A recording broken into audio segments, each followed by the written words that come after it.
derajat kita, dan yaumil kiamat kelak Allah Subhanahu wa taala berikan syafaat hadiah dengan izinnya.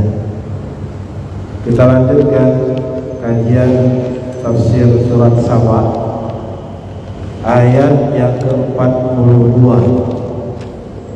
di mana Allah Subhanahu wa taala berfirman,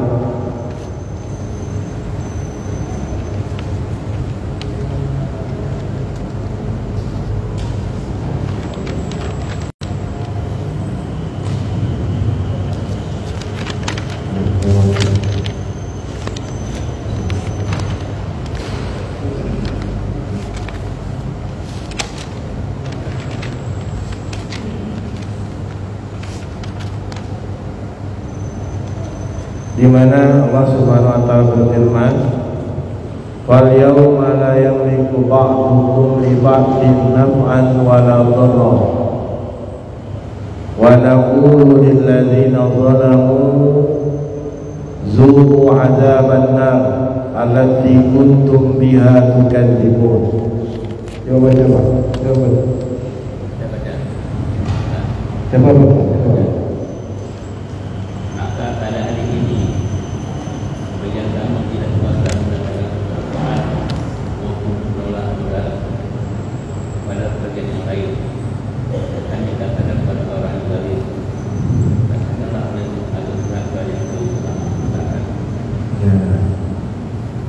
Jadi nanti jamaah rahimani wa rahimakumullah,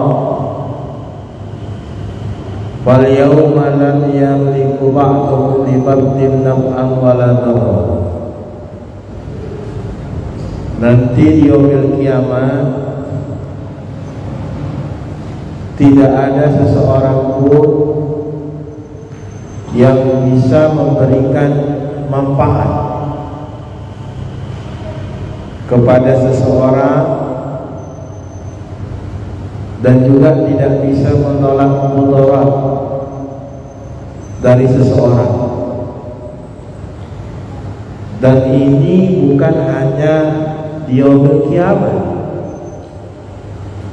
tapi juga di dunia ini. Makhluk tidak bisa memberikan manfaat kepada makhluk yang lain kecuali dengan izin Allah Subhanahu wa taala. Jamaah. Dan makhluk lain juga tidak bisa menimpakan bahaya atau mudarat kepada makhluk yang lain kecuali dengan izin Allah Subhanahu wa taala. Itu di dunia. Bagaimana nanti di akhirat? Makanya Allah Subhanahu wa taala katakan kepada orang-orang musyrikin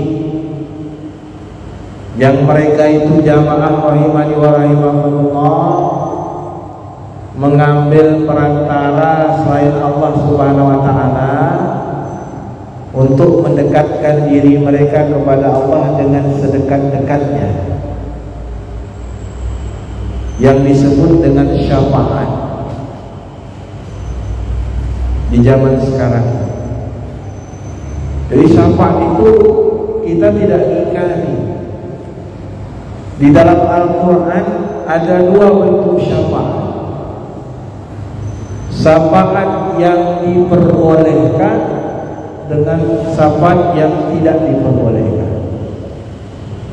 Syafaat yang diperbolehkan bagaimana?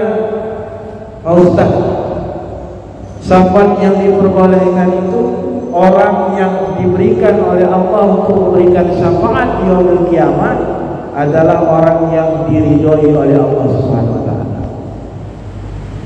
Itu dia. Dan orang yang mendapatkan syafaat nanti di yaumil kiamat juga orang yang diridhoi oleh Allah Subhanahu wa taala.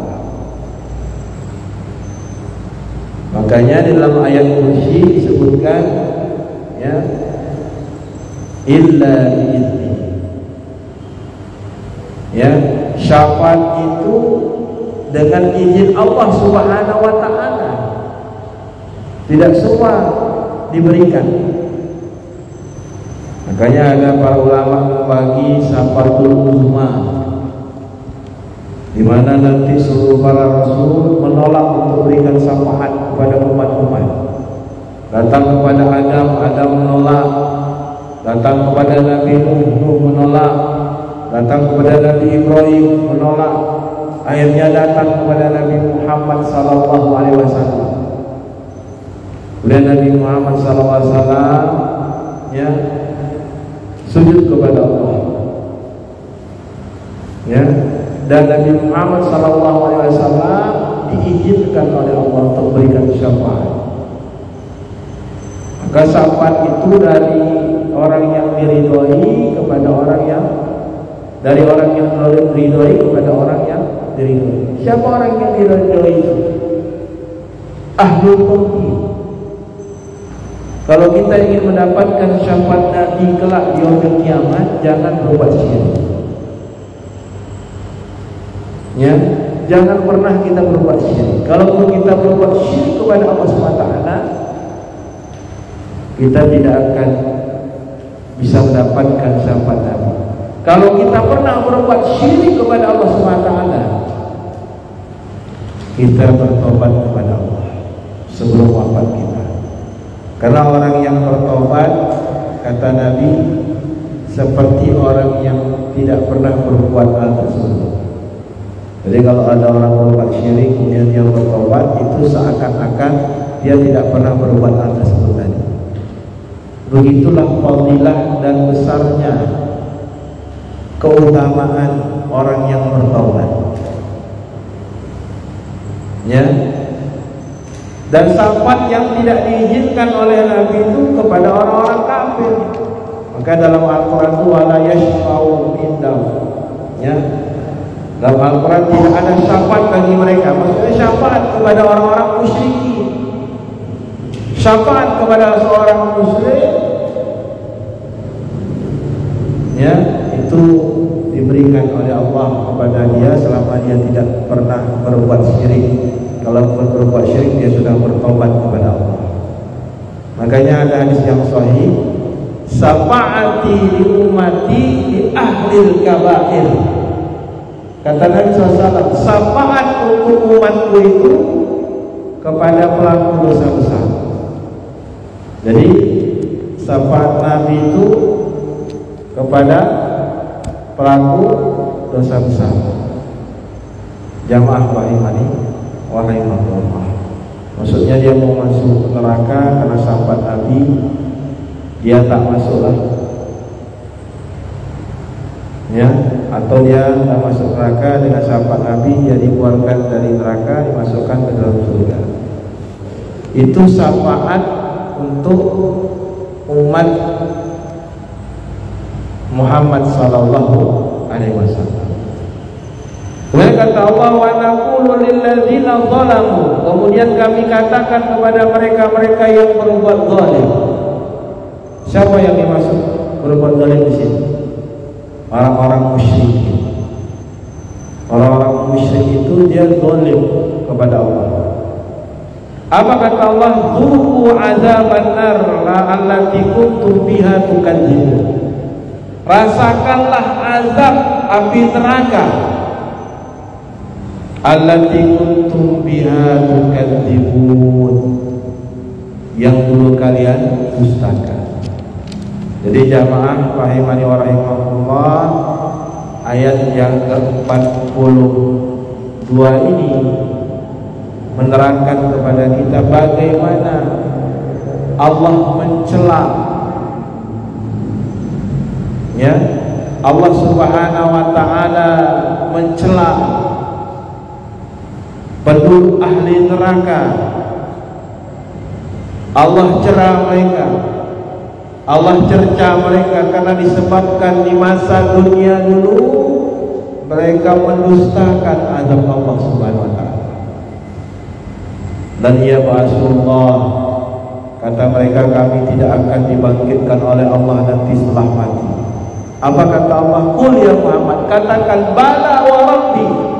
Ya, lantas bala wa rabbi, benar, Rabbmu akan membangkitkan mereka dan mengabarkan kepada mereka bima kuntum ta'malun, apa yang mereka perbuat tadi. Maka jamaah rahimani wa rahimakumullah, ini celaan kepada orang-orang kafir. Nanti ketika mereka dimasukkan ke dalam neraka, Allah cerah mereka. Yaumil kiamat Allah azab mereka nanti, ya, dan Allah tegur dan celah mereka disebabkan karena kedustaan mereka di yaumil kiamat. Nah, kita masuk ke ayat yang ke-42, 43 ya. Kata Allah, wa idza tutla alaihim ayatuna bayyinatin qalu ma hadza illa rajulun yuridu ayasaddaqum amma kana ya'budu aba'ukum wa qalu ma hadza illa ifkun muftarra wa qala alladziina kafaru lihaqqi lamma ja'ahum in hadza illa syihrun mubin.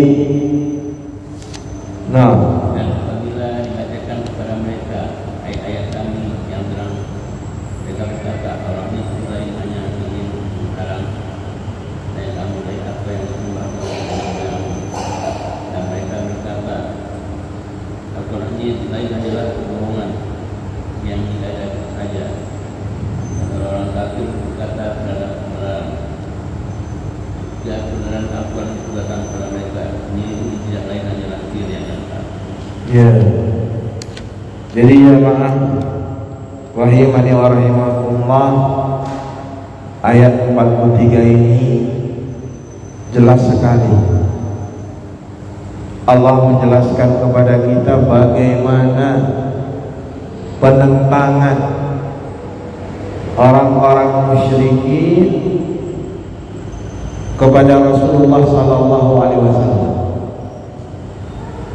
Pada Rasul sallallahu alaihi wasallam itu, jamaah rahimani wa rahimakumullah, yang didakwahkan beliau itu jelas.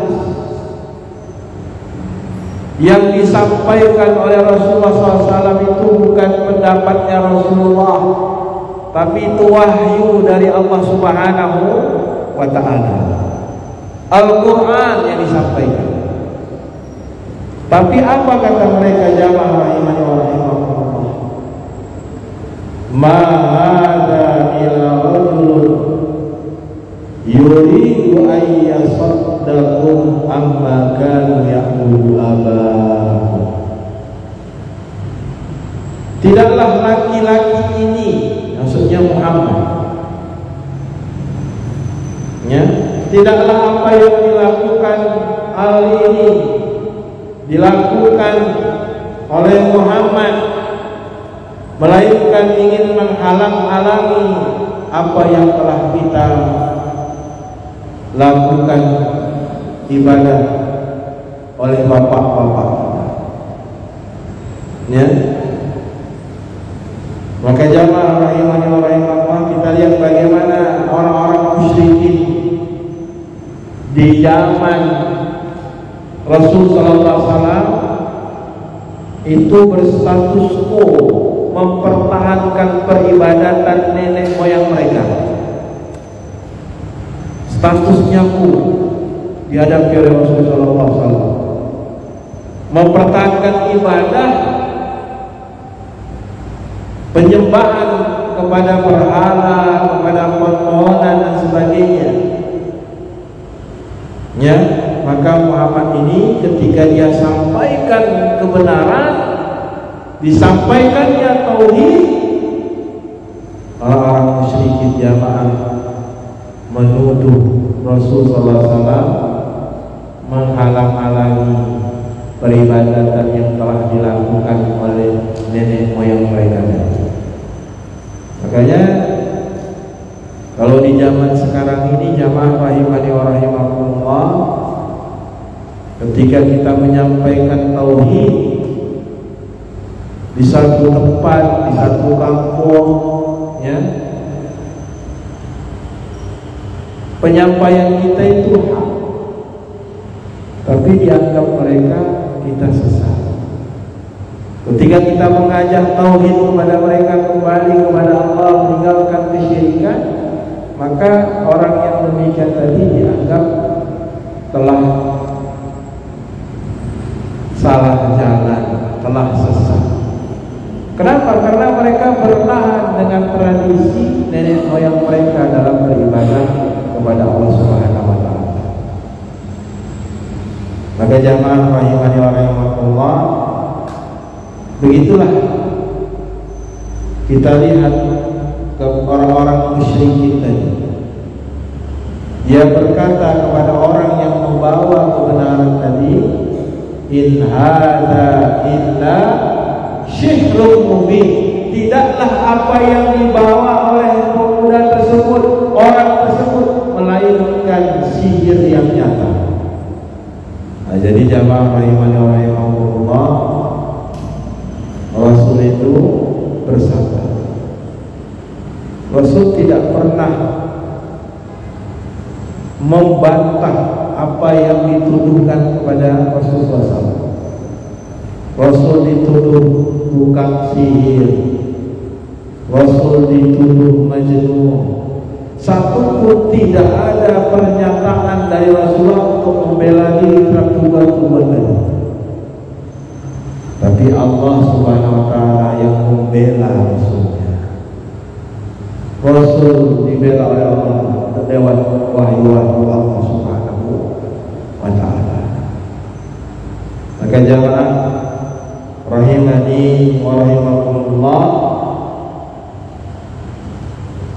begitulah pembangkangan orang-orang musyrik. Maka dakwah kita yang kita lakukan ini belum ada apa-apanya jika dibandingkan dengan apa yang dilakukan oleh kafir musyrikin Quraisy kepada Rasulullah. Dakwah kita ini paling dibilang sesat, ya, dan sebagainya. Cukup itu, tidak ada bukti fisik. Tapi Rasulullah SAW itu perlawanan dakwah yang dilakukan oleh mereka itu luar biasa. Tuduhan, cemoohan, celaan, pengusiran, dari mulai ingin pembunuhan dan sebagainya berat. Jadi apa yang didakwahkan Rasulullah SAW itu berat. Maka dakwah itu berat, ya. Kita merasakan tugas dai itu berat, tugas ustaz itu berat. Maka ustaz itu terus dia bisa mohon kepada Allah agar diberikan kesabaran dalam berdakwah, diberikan keikhlasan dalam berdakwah, diberikan pertolongan dalam berdakwah. Minta terus kita. Kalau enggak kuat kita dalam berdakwah menuju jalan Allah Subhanahu wa taala. Kalaulah tidak ada pertolongan Allah kepada kita, kepada dai-dai, kepada ustaz-ustaz, mungkin berhenti di dakwah. Tapi karena pertolongan Allah, terus dakwah ini berjalan. Pelan-pelan kita terus jalankan dakwah ini. Karena kita tidak mengajak kepada siapa-siapa. Kita mengajak hanya kepada Allah, agar umat ini beribadah kepada Allah, agar umatnya hanya beribadah kepada Allah, tinggalkan kesyirikan, beribadah sesuai dengan petunjuk Nabi. Itu yang kita dakwahkan. Berat, ya. Kemudian Allah Subhanahu wa taala katakan ayat selanjutnya, wa ma atainahum min kutubin yadrusunaha wa ma arsalna illa qablaka min nadhir. Dan kami tidak pernah memberikan kepada mereka kitab yang mereka baca, dan kami tidak pernah orang memberi peringatan kepada mereka sebelum Muhammad. Ya. Jadi jamaah rahimani wa rahimakumullah, wa ma atainahum, dan tidaklah kami, ya, mendatangkan kepada mereka, maksudnya kepada orang musyrikin Quraisy, dari kitab-kitab, ya, terdahulu yang menerangkan apa yang mereka lakukan tersebut dari kesyirikan. Tidak ada satu kitab pun yang terdahulu maupun kitab-kitab yang ada diturunkan oleh Allah menerangkan diizinkannya mereka untuk berbuat syirik kepada Allah Subhanahu wa taala. Tidak ada sedikit. Ya. Dan tidak ada sesuatu pun yang mereka pegangi tentang hal tersebut. Jadi nggak ada hujah mereka. Mereka berbuat syirik kepada Allah, bertahan dengan ibadah nenek moyang mereka tadi, orang-orang muslimin tadi, itu tidak ada hujah di sisi mereka tadi. Tidak ada hujah sedikit. Jamaah rahimah. Ya, dari kitab yang diturunkan kepada Nabi kita Muhammad SAW tidak ada keterangannya sedikit.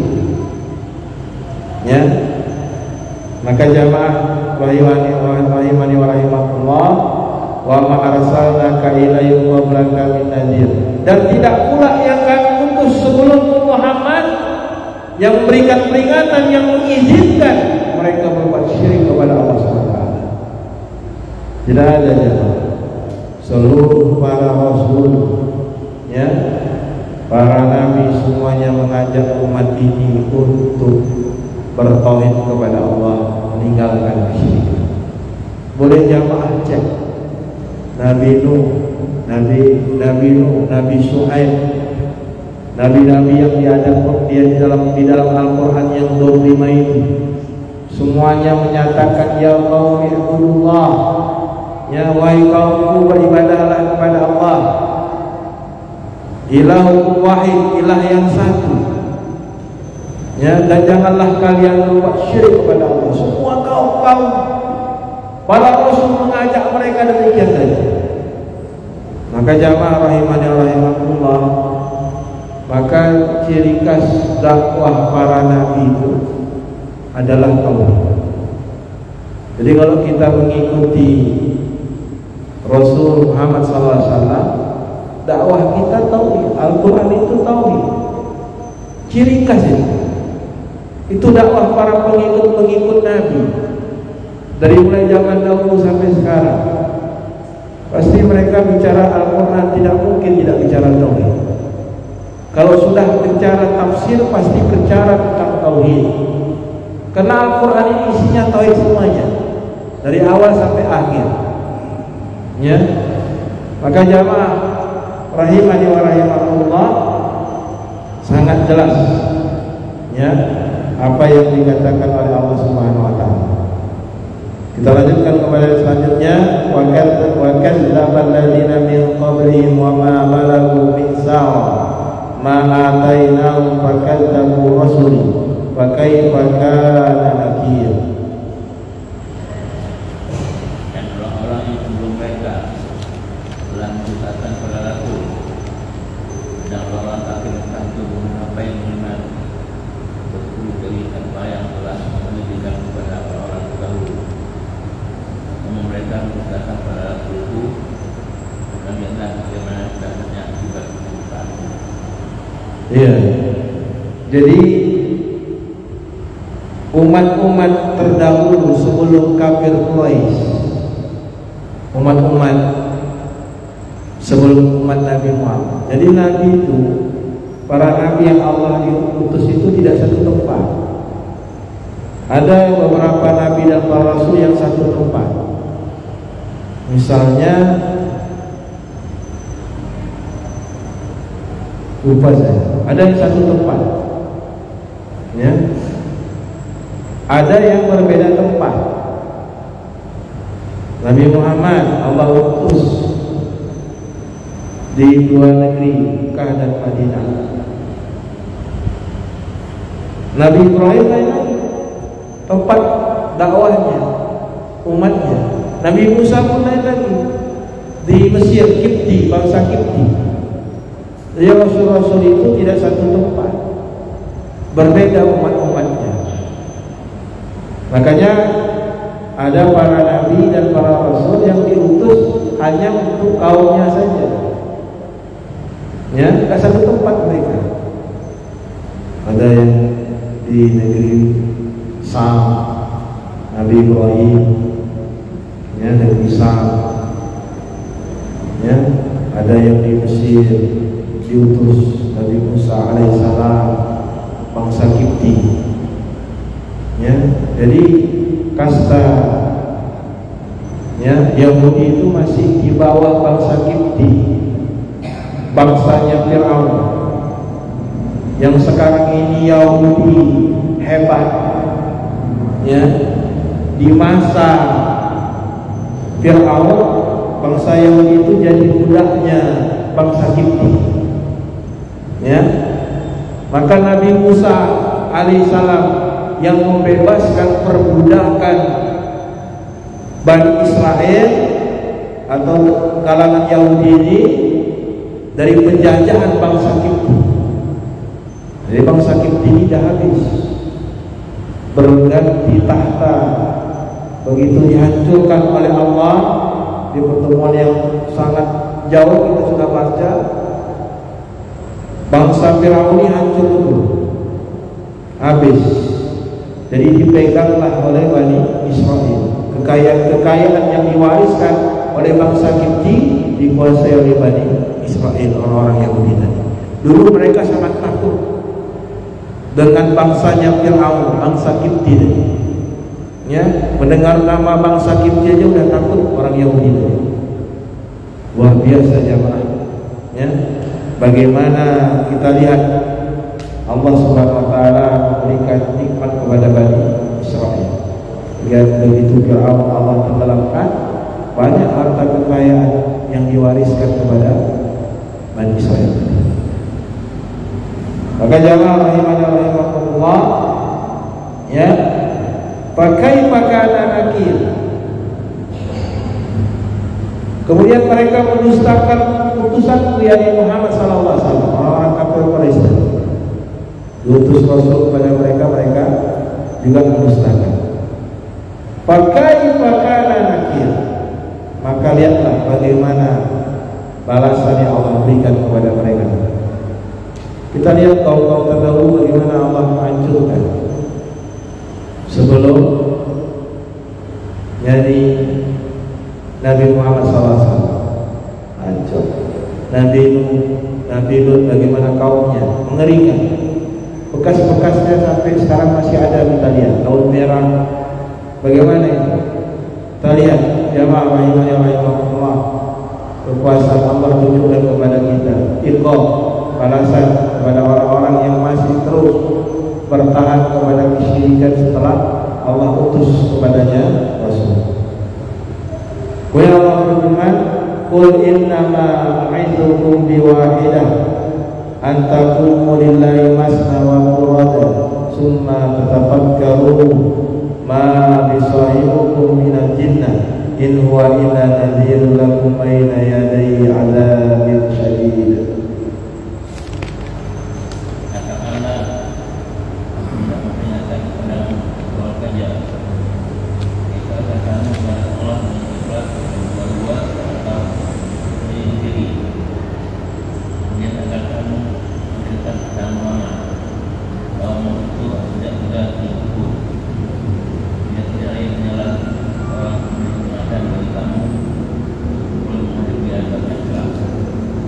Ya.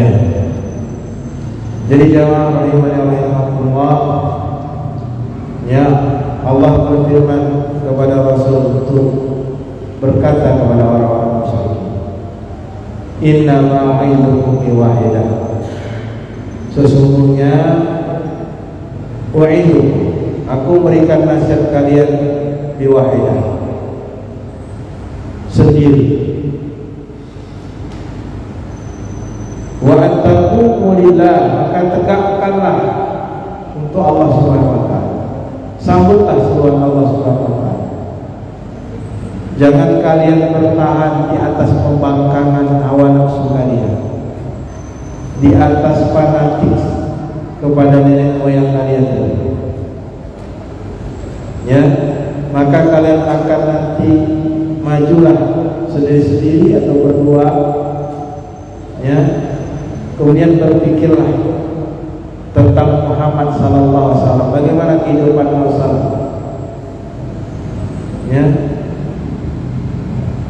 berpikirlah bagaimana Nabi Muhammad SAW menghadapi kalian, dan bagaimana setiap kali Rasul mendapatkan gangguan, kejelekan, kerusakan dari kalian, bukankah kalian mengetahuinya?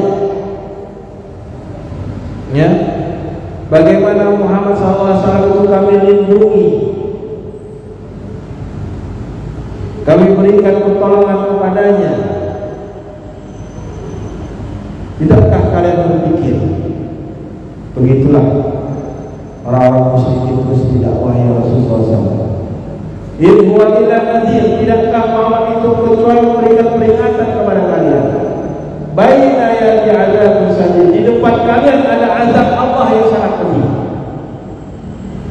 Ini Nabi Muhammad SAW jamaah terus mengingatkan bagaimana menghadapi orang-orang musyrikin besar. Ya, maka jamaah rahimani wa rahimakumullah, maka dari sini insyaallah ada beberapa petunjuk ayat-ayat yang telah kita sampaikan tadi secara ringkas. Insyaallah taala kita lanjutkan nanti di pertemuan akan datang Ahad malam Senin.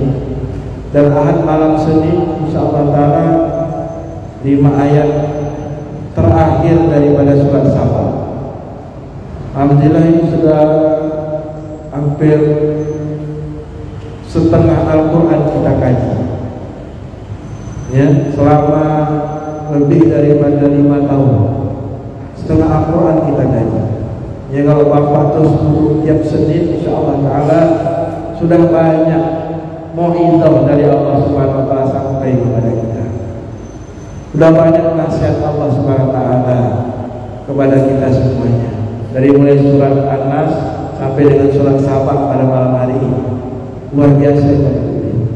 Mudah-mudahan kita bisa terus mengkaji pengajian tafsir Quran kita dalami gazalah ilmu-ilmu yang terkandung dalam Al-Quran tadi, untuk bersama-sama kita amalkan dalam kehidupan kita sehari-hari, sehingga menjadi pedoman hidup kita bagi seorang muslim, sehingga bisa selamatkan kita nanti di yaumil kiamat kelak daripada azab Allah Subhanahu wa ta'ala. Terima kasih atas perhatian Bapak Ibu semuanya. Insyaallah ta'ala kita lanjutkan Ahad malam Senin depan. Dan sebelumnya saya ingatkan, setelah Isya jangan pulang dulu karena ada makanan yang disiapkan. Kita tutup dengan doa kafaratul majlis. Subhanakallahumma wa bihamdika asyhadu an la ilaha illa anta astaghfiruka wa atubu ilaik. Assalamualaikum warahmatullahi wabarakatuh.